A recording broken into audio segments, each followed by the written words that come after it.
Hi friends, എല്ലാവർക്കും recipes by രേവതിയുടെ ഒരു പുതിയ എപ്പിസോഡിലേക്ക് സ്വാഗതം. ഇന്ന് വന്നിരിക്കുന്നത് വളരെ എളുപ്പത്തിൽ തയ്യാറാക്കിയെടുക്കാൻ വേണ്ടി പറ്റുന്ന നല്ലൊരു നാടൻ പലഹാരത്തിൻ്റെ റെസിപ്പിയുമായിട്ടാണ്. വീട്ടിൽ പെട്ടെന്ന് അതിഥികളൊക്കെ വരുമ്പോൾ ഈസി ആയിട്ട് തയ്യാറാക്കിയെടുക്കാൻ വേണ്ടി പറ്റുന്ന നല്ല സോഫ്റ്റ് ആയിട്ടുള്ള ഈ ഒരു പലഹാരം എങ്ങനെയാണ് ഉണ്ടാക്കുന്നതെന്നൊക്കെ നമുക്കൊന്ന് നോക്കിയിട്ട് വരാം. അതിനായിട്ട് ആദ്യം തന്നെ ഞാനിവിടെ ഒരു പാൻ അടുപ്പിൽ വെച്ചിട്ടുണ്ട്. ഇതിലേക്ക് ആദ്യം ചേർത്ത് കൊടുക്കുന്നത് നെയ്യാണ്. ഞാനിവിടെ 1 ടീസ്പൂൺ നെയ്യാണ് ചേർത്ത് കൊടുത്തിരിക്കുന്നത്. ഇതിലേക്ക് ഇനി ചേർക്കാൻ വേണ്ടി പോകുന്നത് തേങ്ങയാണ്. ഇതിലെ മെയിൻ ഇൻഗ്രീഡിയൻ്റ് ആണ് തേങ്ങ. അത് ഞാനിവിടെ 3 കപ്പാണ് എടുത്തിരിക്കുന്നത്. എൻ്റെ 1 കപ്പ് എന്ന് പറയുന്നത് 250 ml ആണ്. അത്യാവശ്യം വലുപ്പമുള്ള ഒരു തേങ്ങ മുഴുവനായിട്ടും തന്നെ ഞാൻ എടുത്തിട്ടുണ്ട്. ഈ ഒരു തേങ്ങ ആദ്യം നെയ്യിൽ ഒന്ന് ചെറുതായിട്ട് മൂപ്പിച്ചെടുക്കുകയാണ് ചെയ്യുന്നത്. കളറൊന്നും മാറേണ്ട ആവശ്യമില്ല, ഒന്ന് ചെറുതായിട്ട് മൂത്ത് വന്നാൽ മാത്രം മതി. ആ ഒരു നെയ്യിൽ തേങ്ങ വഴറ്റിയെടുക്കുമ്പോൾ നല്ലൊരു മണമാണ്. കളറൊന്നും മാറേണ്ട ആവശ്യമില്ല. ഈ ഒരു രീതിക്കൊന്ന് തയ്യാറാക്കി എടുത്തിട്ടുണ്ട്.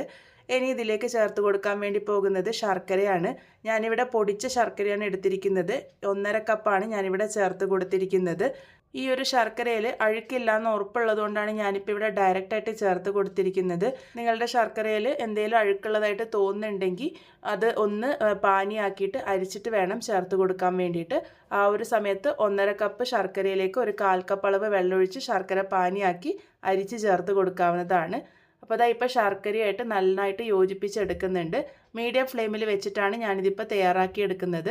കുറച്ച് കഴിയുമ്പോഴേക്കും ശർക്കരയൊക്കെ നന്നായിട്ട് മെൽറ്റായി ആ ഒരു തേങ്ങയായിട്ട് ഒന്ന് യോജിച്ച് വരാൻ വേണ്ടി തുടങ്ങും. ഇനി ഇതിലേക്ക് ചേർത്ത് കൊടുക്കുന്നത് പൊരിയാണ്. ഞാനിവിടെ 1 കപ്പ് പൊരിയാണ് എടുത്തിരിക്കുന്നത്.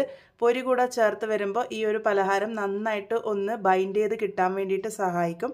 അതുപോലെ തന്നെ ഒരു പ്രത്യേക ടേസ്റ്റുമാണ് ഈ ഒരു പൊരി ചേർക്കുമ്പോൾ.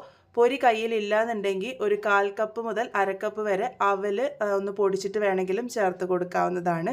അപ്പോൾ ദാ ഇപ്പോൾ പൊരി കൂടെ ചേർത്ത് കൊടുത്ത് ഞാനിവിടെ നന്നായിട്ട് തന്നെ യോജിപ്പിച്ചെടുത്തിട്ടുണ്ട്. ഇതിപ്പോൾ നന്നായിട്ടൊന്ന് ഒലന്ന് വരുന്നതായിട്ട് നിങ്ങൾക്ക് കാണുമ്പോൾ തന്നെ മനസ്സിലാകുന്നുണ്ടാകും. ഇനി ഇതിലേക്ക് കുറച്ച് നട്ട്സാണ് ചേർത്ത് കൊടുക്കുന്നത്. ഞാനിവിടെ കുറച്ച് അണ്ടിപ്പരിപ്പും ബദാമും ഒന്ന് മിക്സിയിൽ ഇതുപോലെ ക്രഷ് ചെയ്തിട്ടാണ് ഇട്ട് കൊടുക്കുന്നത്. നിങ്ങൾക്ക് ഇതുപോലെ ചേർത്ത് കൊടുക്കാം, അല്ലാന്നുണ്ടെങ്കിൽ ചോപ്പ് ചെയ്തിട്ട് വേണമെങ്കിൽ ഇട്ട് കൊടുക്കാം. ഇതിലേക്ക് 1/4 ടീസ്പൂൺ ഏലക്കാപ്പൊടി കൂടെ ചേർത്ത് കൊടുത്തിട്ടുണ്ട്. നല്ലൊരു ഫ്ലേവറിനായിട്ടാണ് ഏലക്കാപ്പൊടി ചേർത്ത് കൊടുക്കുന്നത്. എല്ലാം കൂടെ ഒന്ന് നന്നായിട്ട് യോജിപ്പിച്ചെടുക്കാം. ഇനി ആ ഒരു വെള്ളപ്പറ്റ എന്തെങ്കിലും ഉണ്ടെങ്കിൽ അതൊക്കെ മാറി വരുന്നത് വരെയാണ് ഇതൊന്ന് സോട്ട് ചെയ്തെടുക്കേണ്ടത്. ഒരുപാട് സമയമൊന്നും എടുക്കില്ല ഇത് തയ്യാറായി കിട്ടാൻ വേണ്ടിയിട്ട്.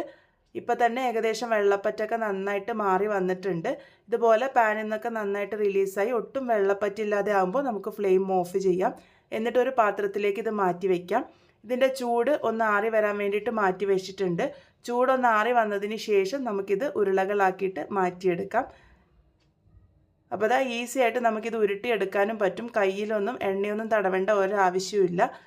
അപ്പോൾ ഇത്രയേ ഉള്ളൂ. വളരെ സിമ്പിളായിട്ട് തയ്യാറാക്കി എടുക്കാൻ വേണ്ടി പറ്റുന്ന തേങ്ങ കൊണ്ടുള്ള ലഡ്ഡുവാണ് നമ്മളിന്ന് ഉണ്ടാക്കിയിരിക്കുന്നത്. തേങ്ങയും ശർക്കരയും അതുപോലെ തന്നെ പൊരിയും ഒക്കെ ചേർത്ത് വളരെ ഹെൽത്തി ആയ രീതിയിലുള്ള നല്ല സോഫ്റ്റ് ആയിട്ടുള്ളൊരു ലഡ്ഡുവാണ്.